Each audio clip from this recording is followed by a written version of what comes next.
갈라디아 2장 11절에서 14절 베드로를 책망한 바울입니다. 게바가 안디옥에 이르렀을 때에 책망받을 일이 있기로 내가 그를 대면하여 책망하였노라. 야고보에게서 온 어떤 이들이 이르기 전에 게바가 이방인과 함께 먹다가 그들이 오매 그가 할례자들을 두려워하여 떠나 물러가매 남은 유대인들도 그와 같이 외식함으로 바나바도 그들의 외식에 유혹되었느니라. 그러므로 나는 그들이 복음의 진리를 따라 바르게 행하지 아니함을 보고 모든 자 앞에서 게바에게 이르되 내가 유대인으로서 이방인을 따르고 유대인답게 살지 아니하면서 어찌하여 억지로 이방인을 유대인답게 살게 하려느냐 하였노라. 아멘. 오늘 말씀의 주제는 베드로를 책망한 바울입니다. 후배가 선배를 책망한다. 교만이냐 아니면 복음에 대한 확신이냐. 복음에 대한 확신 때문이었습니다. 두 번째, 복음의 진리가 무엇인가 라는 부분입니다. 11절에 베드로가 안디옥에 이르렀을 때 어떠한 사건이 있었습니다. 그 일로 인해서 바울이 베드로를 면전에서 책망을 합니다. 면책이죠. 안디옥은 유대인과 로마인과 헬라인이 함께 사는 큰 도시로서 이방 선교의 중심지였습니다. 바울과 바나바가 활동을 많이 했는데요. 이곳에서 1년 동안 성경을 가르쳤고 그리스도인이라는 칭호를 받게 되었습니다. 사도행전 11장 25절 26절.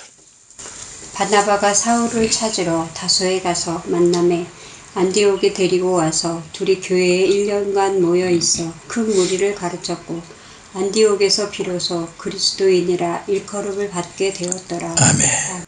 이러한 안디옥에 베드로가 온 겁니다. 그때 바울이 그를 대면하여 책망했던 사건이 있었습니다.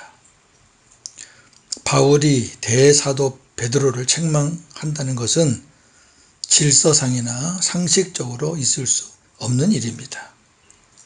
그렇다고 바울이 질서도 모르고 상식도 없는 무례한 사람인가요? 그건 아니죠. 그렇다면 이러한 일이 발생한 것은 베드로가 사도 후배인 바울 앞에서 책망받을 만한 큰 실수를 범했기 때문입니다. 베드로가 도대체 무슨 실수를 했기에 이런 일이 벌어진 것일까요? 12절 13절입니다. 베드로가 이방인과 함께 식사를 하던 중에 예루살렘에 있는 야고보가 어떤 사람들을 보냈습니다. 야고보가 보낸 어떤 사람들이 누구였을까요? 오늘 본문에 보니까 베드로가 할례자들을 두려워하여 피한 것을 보면 오늘 본문에 베드로가 할례자들이 두려워서 피했다 그랬거든요. 떠났다. 그러면 야고보가 예루살렘에서 안디옥으로 보낸 사람들은 할례자들이었습니다. 유대인이랍니다. 유대인. 베드로가 이방인과 식사하다가 이 유대인들을 보고 피해버린 겁니다. 그러자 여러 일들이 발생합니다. 첫째, 야고보가 보낸 유대인들이 베드로가 피하니까 같이 따라서 피해버립니다. 그러니까 베드로가 외식을 행했는데 같이 따라간 겁니다. 그뿐 아니라 바울의 동역자인 바나바도 그들의 외식에 유혹되어서 바나바도 피합니다. 아주 큰 일이 벌어진 겁니다. 안디옥은 이방인의 도시고 이방인들에게 복음이 전해지고 있고 전해져야 되는데 이런 일이 벌어진 겁니다. 자, 베드로를 조금 볼 필요가 있습니다. 베드로는 유대인으로서 이방인에 대한 편견이 있었던 것이 사실입니다. 그래서 하나님께서는 베드로를 로마 백부장 고넬료 가정에 보내어 이방인을 사랑하시는 하나님을 체험하게 하셨습니다. 그 이후 베드로는 예루살렘 공회에서 이방인을 향한 하나님의 사랑을 증언하기도 했습니다. 사도행전 15장 7절 9절. 그럼에도 유대의 관습이 몸에 밴 베드로는 갑작스런 상황에서 큰 실수를 하게 된 겁니다. 그럴 수 있어요. 예전에 늘 그러다가 마음은 아닌데 몸이 따라가는 거죠. 베드로의 외식적인 행동으로 인해 함께 있던 모든 사람이 영향을 받고 말았습니다.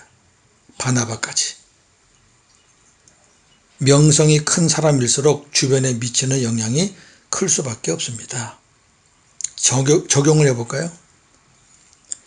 베드로의 실수는 우리도 얼마든지 할 수 있다는 것을 인정하며 나 자신을 돌아보았으면 합니다. 우리도 그래요. 마음과 행동이 따로 움직일 때가 있잖아요.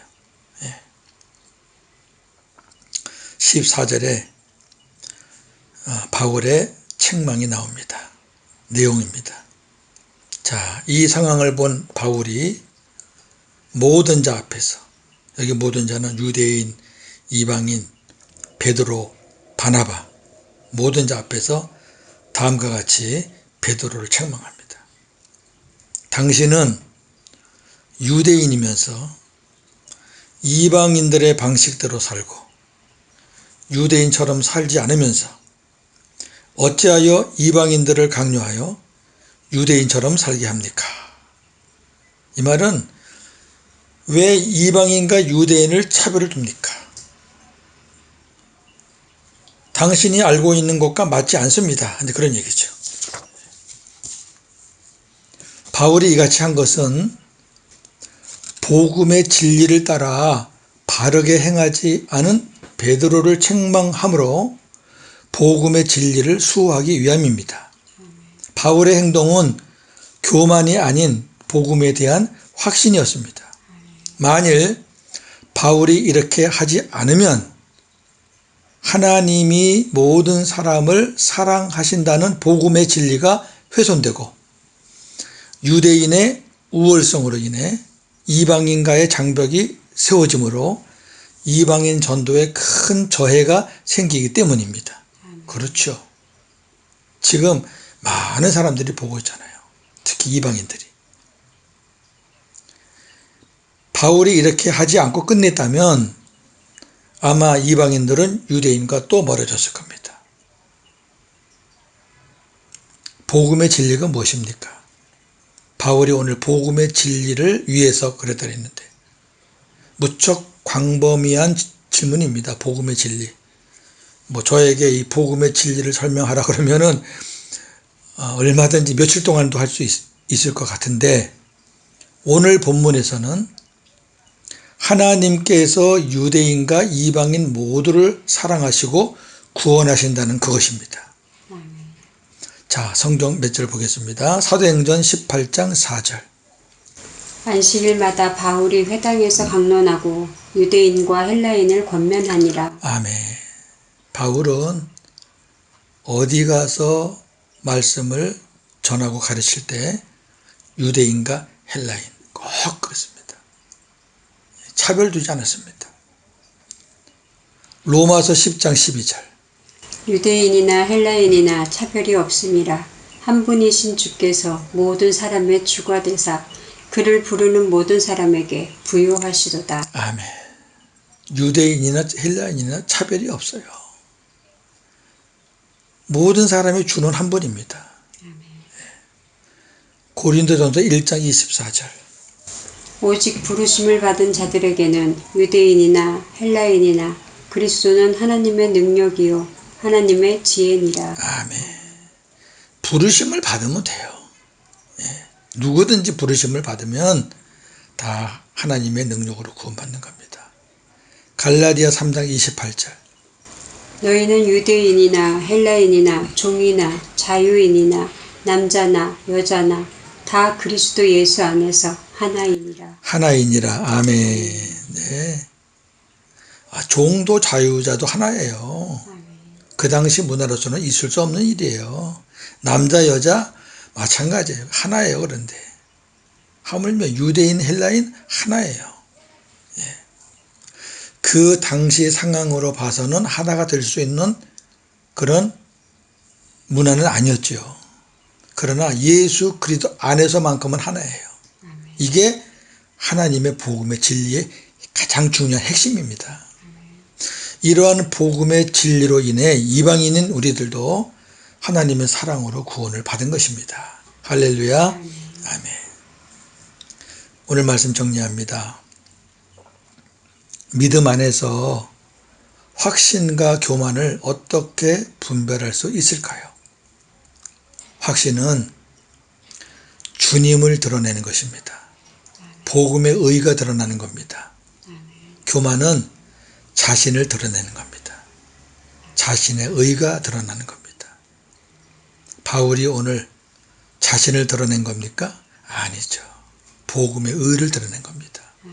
우리가 믿음 안에서 교만이 아닌 확신을 가지려면 복음의 진리에 대해서 흔들림이 없어야 합니다.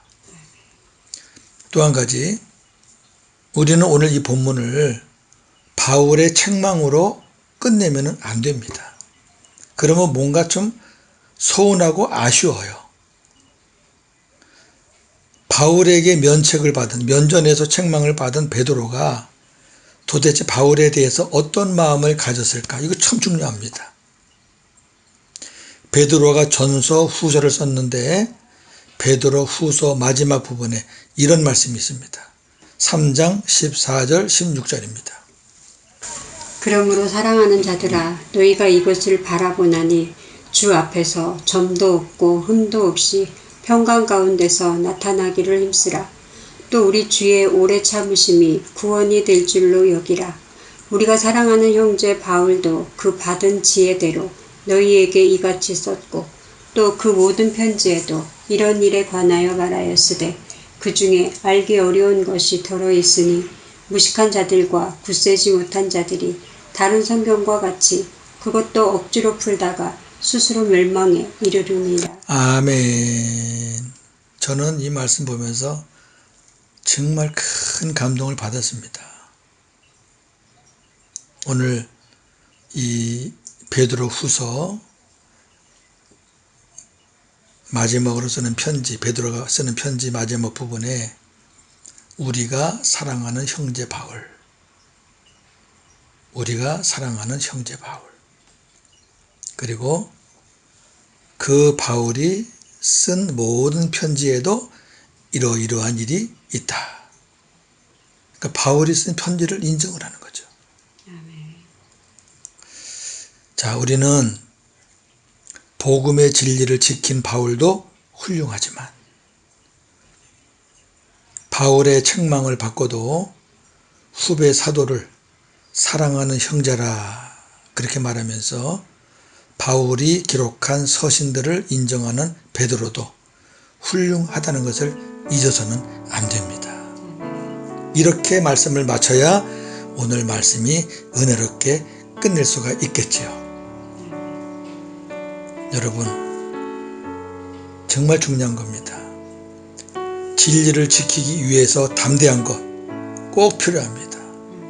그러나 그 진리의 책망, 훈계를 받고 상대가 나보다 아랫사람, 어린 사람, 그런 사람이라 할지라도 상대방이 말한 것이 진리라면, 복음이라면 그것을 달게 받고 소화하고 상대방을 인정해주는 더 훌륭하다고 생각합니다.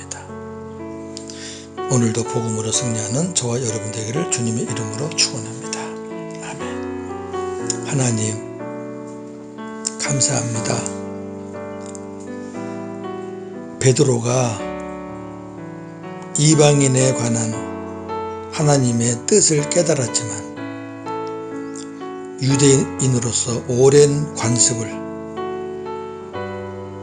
피할 수 없던 이 사건 하나로 바울에게 면책을 받고 말았습니다.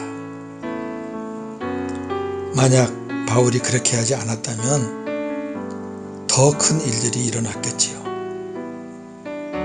그런데 그 후배 사도의 책망을 받은 베드로가 자기가 쓴 서신에서 바울을 인정하면서 내 사랑하는 형제라, 그가 쓴 많은 편지들 그런 것들도 잘 풀어야 된다, 이렇게 하면서 멋지게 마무리하는 것을 볼 때 참 베드로가 큰 사람이라는 것을 우리가 생각할 수 있습니다.